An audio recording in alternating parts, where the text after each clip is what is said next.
Good morning and welcome back to the One Celtic Fans View this morning. Kris Boyd has a bit of a meltdown yesterday. Derek McInnes says it wasn't a penalty. Niku Kuhn isn't happy with his performance even though he scores a goal yesterday. But first of all, let's listen to Kris Boyd and his little bit of a meltdown. And it might not be the meltdown that you're wanting to listen to. To be 9 points behind Celtic is bad enough, but to be 9 points behind Aberdeen at this stage of the season as well, 10 games in, it's not good enough. And I think that there is many factors that has led to the way that Rangers are playing right now and everything else behind the scenes. But for Rangers to be 9 points behind Celtic is bad enough, but to be 9 points behind Aberdeen at this stage of the season as well, 10 games in, it's not good enough. For Rangers to be 9 points behind. Just a friendly reminder from Kris Boyd that Rangers are.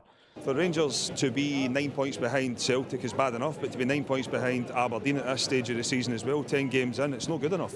And I think that there is many factors that has led to the way that Rangers are playing right now and everything else behind the scenes, but somebody needs to get a grip of the football club from top to bottom.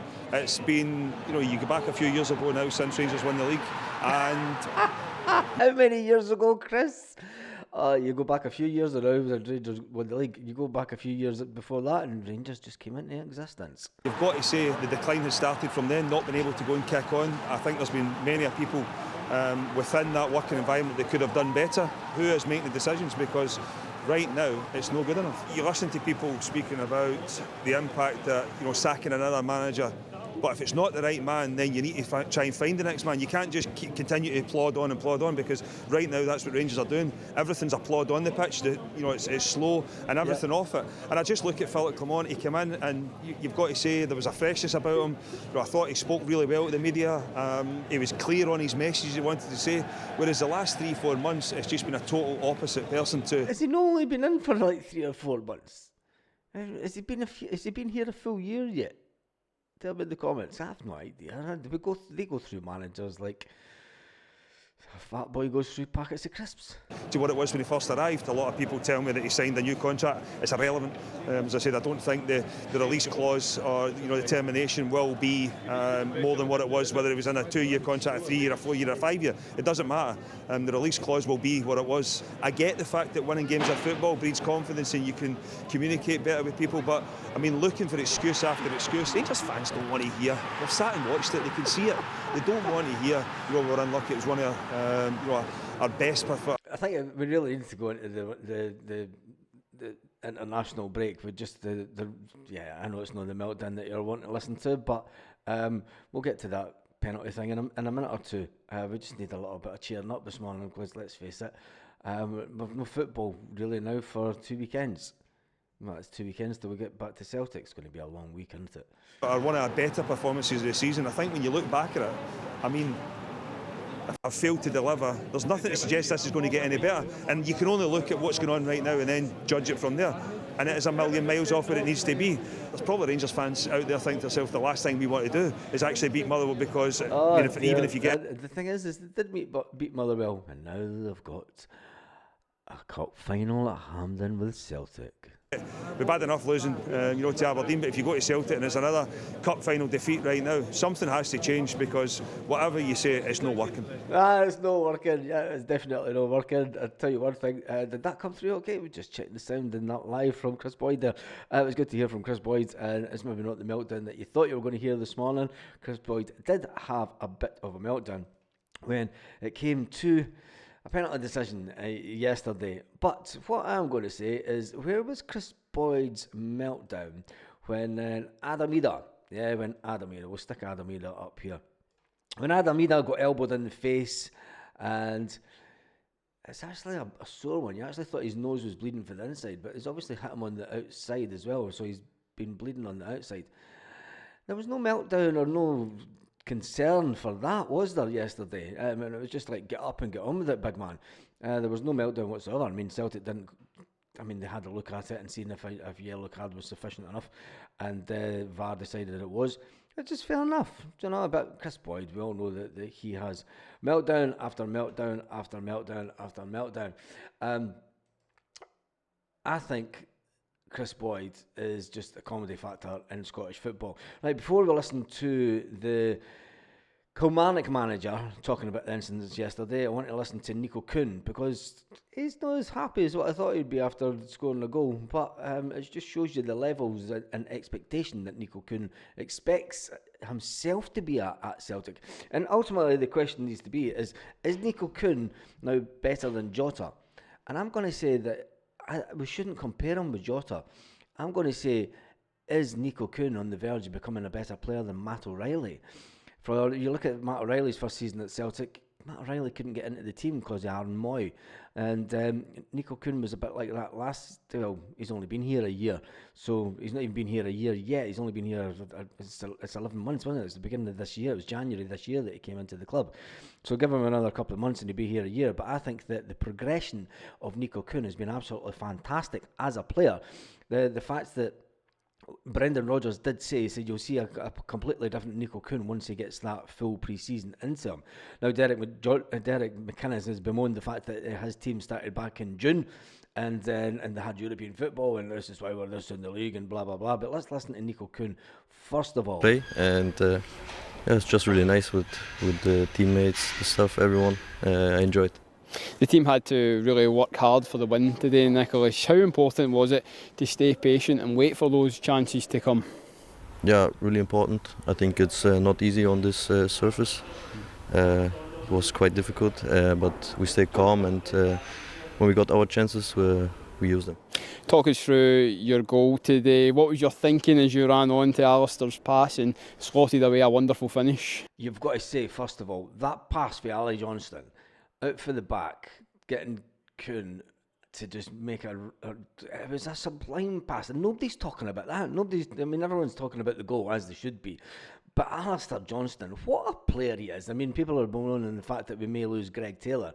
I think if we can get a player in on the left that's of a similar standard to Ali Johnston, oh my God, what a frightening back four that we're going to have when it comes to pace and defence-wise. Yeah, after I missed the first big chance, I knew I had to do better. So I was really focused to get into the box and finish this one. You've hit double figures already this season. What's been the key improvements for you since joining Celtic? I think with the quality we have in the team, they make it easy for me to come in my situations. And after the full pre-season, I think I just show what's inside of me. How has the manager and the coaching staff helped you develop those areas of your play? Is there anything specific that the manager Brendan Rodgers has unlocked in you at all? Yeah, a lot. I think it was one of the reasons I came here, because we had some really good talks, and he wanted to bring me more in the dangerous areas and bring my numbers up. The years before I created already a lot, but that I get the numbers and was important for me. You talk about those numbers, obviously 10 goals as we've already mentioned. How much does scoring affect that mentality of yours? Does it really help you to play and score more positively? Of course, it gives you confidence, and it's always a nice feeling to score. Also with our supporters, it's amazing. Yeah. You've got a great link-up play with Alistair Johnston, Nicholas. It's been brilliant to watch down that right-hand side of the pitch. How do you enjoy playing with him? Yeah, a lot. I think off the pitch, we just have a good connection, and I'm happy that we bring it on the pitch as well. And the fans, they've really taken to you this season as well. They're singing the song Super Nicholas Kuhn. How much does that support mean to you when you're playing for Celtic? Yeah, a lot. I think every time I come on the pitch and I hear the song, it's really nice. It's a moment you dream of as a kid, and I'm really, really grateful. Well, Nicholas, congratulations on the... Congratulations, Nico. He's a fantastic player, and Celtic always managed to unearth fantastic players. We need to be bringing more players through from the academy. I think we'll talk about that more, and we'll spotlight the academy over the next week or so in some of the videos that we're doing, and maybe some of the lives. So make sure that you just check out the lives that will be at 8 o'clock every night, Celtic part-time, even though there is no football this coming weekend. We still will be doing the lives at 8 o'clock Celtic Park time, and there may be also some additional lives just during the day, just to break things up and just to talk about Celtic, because ultimately that's what the channel is all about. How long can we keep a hold of Nico Kuhn is the question that a lot of Celtic fans will ask going into the summer window, with speculation being rife down south by certain people in the media that Nico Kuhn will be subject of a bid. We can't sell him. We can't sell him. We need to keep him. We need to keep him at least one more year. We want to try and keep this team together as long as possible. And we all understand the circumstances and the finances of Celtic Football Club. But I think when the accounts are released for this season, I think it's going to be a phenomenal amount of money in the bank, and we'll be in a situation where we don't have to sell our top players next summer, which will be fantastic if we can keep the majority of our best players. If we can keep them all, hopefully. I think there will be one big player that will leave in the summer, and my prediction is Rio Hatate, unfortunately. But I think that's due to the length of time that he's been at Celtic, and Celtic will want to cash in on him whilst his stock is at a high level after the Champions League games, even though we've got 4, maybe even 7 potential games in the Champions League left this season. But anyway, let's listen to the Kilmarnock manager. We'll listen to the Kilmarnock manager and see what he had to say about Celtic. If I actually look at the stats in terms of if I thought we could get something like as many shots as we did and many touches inside the opposition box, the amount of times we turned the ball over, the game played out the way I was kind of hoping. We were looking after, it wasn't just about work rate and winning the ball, it was actually looking after the next pass and getting to Celtic's back lot as quickly as we could at times and causing them problems. So all that was there in the game. Obviously the goal, sucker punch right before half time. It's at a time when Kyle Vassell's Achilles is causing problems. We quite can't get to the pressure of the ball on McGregor, and it came out of nothing really. But that is the quality. If you allow good players like that to play a forward pass in those types of areas, they've got the quality. But we spoke at half time about making sure that it didn't define the game, and we had to make sure we didn't feel sorry for ourselves. And I thought the second half was much the same. The sucker punch comes clearly when Kuhn gets. Maybe we should block or do better in the halfway line or in the build up to it. But once somebody like Kuhn's through on goal, very rarely doesn't he hit the target. But the performance, full of pride in terms of the effort, how we tried to execute what we wanted to do. And I do think in another day, when you see the amount of shots we've had and the XG and stuff like that, everything that was so good for us, but we don't score. We hit the woodwork, we have chances, they've got good blocks. And you have to say, Celtic, for as much as they're good players and they normally enjoy control of games, I don't think they had that control, but I thought they defended well at times of the day. And unfortunately for us, for so much put into the game, we come away with nothing other than a group of boys who, we've not stood back and watched Celtic do what they want as a day. And I've seen that happen in recent weeks in the SPL. I thought we actually had a kind of idea of what we were trying to do, and I thought we executed it well, but unfortunately we've not got the result. You mean? I mean, knuckle draggers comes to mind. I mean, if that's the standard that Derek McInnes wants to play, I mean, it wasn't pretty to watch, and that pitch should never be on a professional pitch in Scotland. It should not be. If this is the level that the SPFL want to show the world in a TV. I mean, this was on Sky. This was getting shown around the world yesterday, and people would be looking at it and going, "Dear God, is that the level of football in Scotland? Is that the type of pitches they play on at Scotland?" It was absolutely woeful. It was and let's not. I mean, you can tell by the Kilmarnock fans and the lack of Kilmarnock fans in the stadium.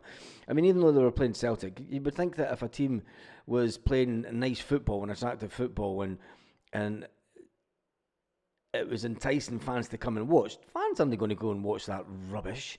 I mean, let's just call it out for what it was. I mean, it was Sunday league type football. I mean, barging into players, pushing players. I mean, I watch a lot of, obviously, European football, and you never get that. And people say, "Oh, it's a rough and tumble of Scottish football." It's 2024. Do you not think that the rough and tumble of Scottish football should be in a sort of bygone era, and we should be trying to up the game, and we should be trying to make the game better, and we should be trying to make it something more appealing to a TV audience? Because when you're outside Scotland and you're watching that, you're going, Jesus, dear God, it's no wonder we can't get any finances in the league. And then people bemoan the fact that the TV deals and everything's crap. But anyway, let's see what else. That old greeting-faced McInnes, I'm trying to call him Derek Ferguson. Seemed to come out and be just as on the front foot. Yeah, about a decision to make about the change. Obviously, Vass with Bruce Anderson was so unlucky not to could maybe replicate something close to some sort of encouragement from the physicality of the team. So they're a very talented team, but I don't think they enjoyed it. I think they're going away with one today. Because do you hear him? He talks about the physicality of our team. I mean, that's not really good football. It's just, if that's what you think is great football, and it's no wonder you got your arse kicked in the early rounds of European football. You can't get away with football like that in Europe. You know, and if you've got any aspirations to try and get Kilmarnock Cup League, well, good luck to you. No, in fact, no, I want you relegated along beside Hearts. Anyway, before the game yesterday, should we even talk about it? Should we give it some airtime? Because we know that there is... should we talk about what happened before the game yesterday?